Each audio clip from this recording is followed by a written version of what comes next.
Kevin O'Connell, the first-year coach of the Vikings, was drafted by Bill Belichick in the 3rd round back in, what year was it? 2008.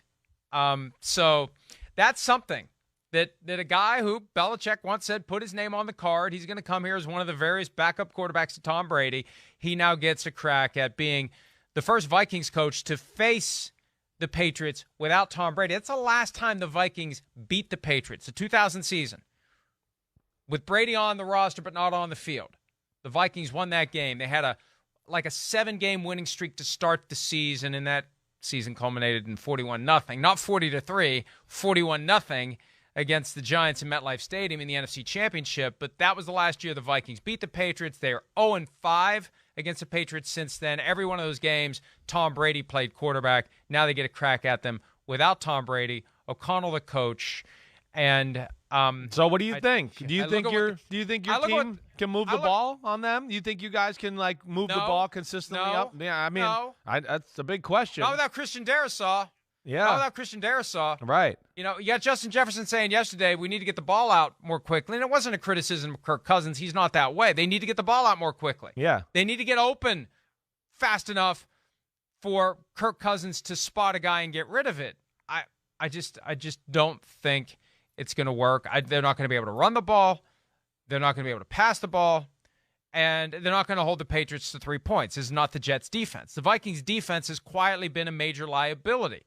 They just can't stop anybody. No. And the thing that alarmed me the most, Chris, we talked about it, Jordan Hicks covering Tony Pollard, a play that was specifically installed for that game because they saw something on film. Yeah, the Ed Donatell defense has been bend but don't break, and on Sunday it was break and break some more, and I think it's going to break some more on Thursday night when Belichick and company take further advantage of the holes that they find in that scheme. And I just think it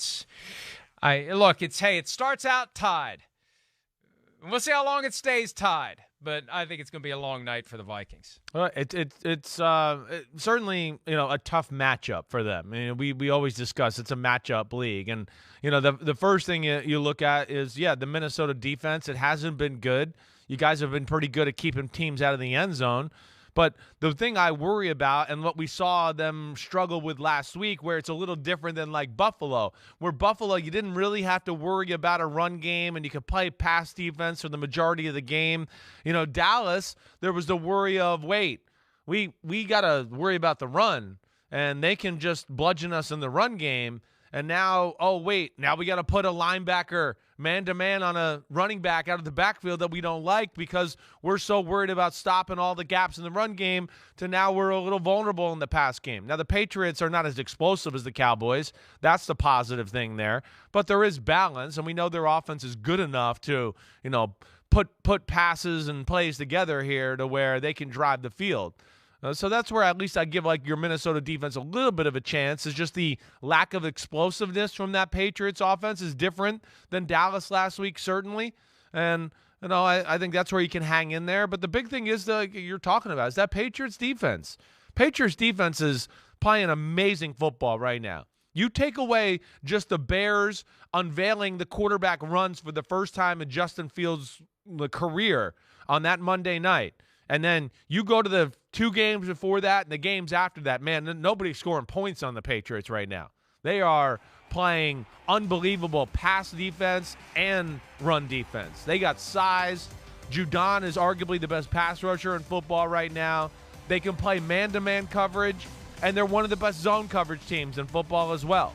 And that's where they pose a lot of problems, and I could see it be tough sledding for Kirk Cousins and Justin Jefferson throughout the day.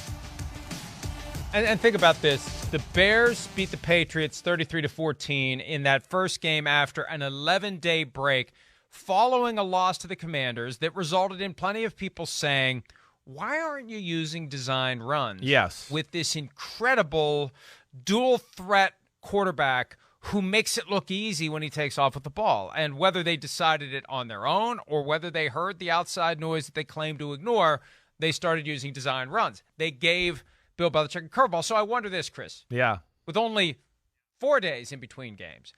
And this gets back to the fact that O'Connell was in New England for a year. That's long enough to get an idea. You were there for a year or so. You got an idea of how the sausage gets made. I wonder if there are wrinkles that were devised in the summertime that were held back just for this game.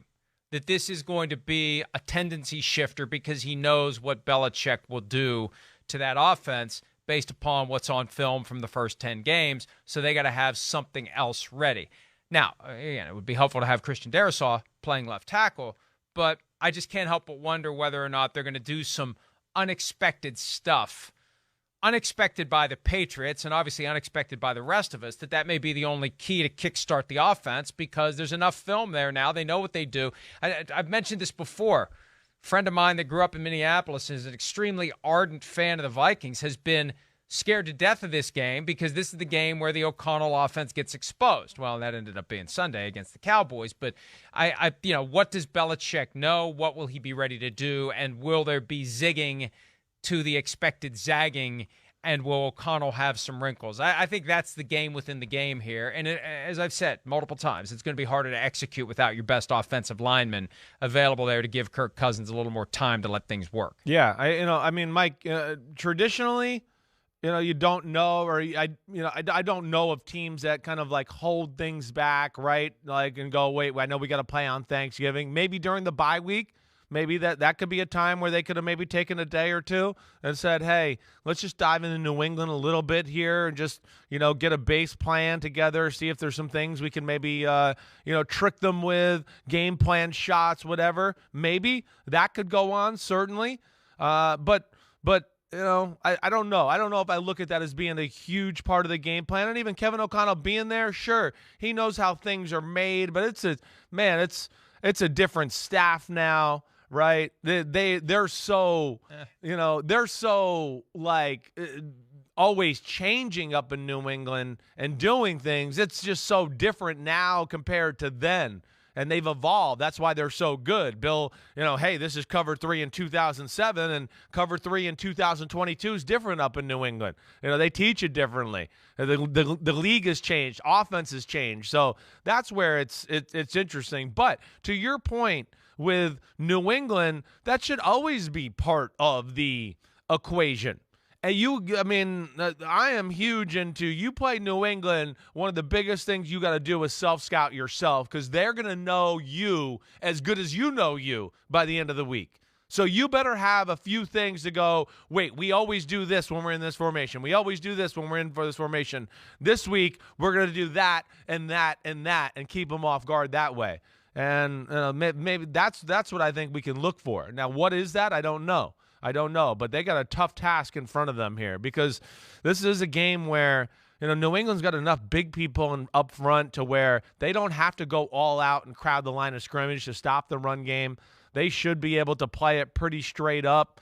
And that, of course, then leaves some people in the back end to stop Thielen and Justin Jefferson.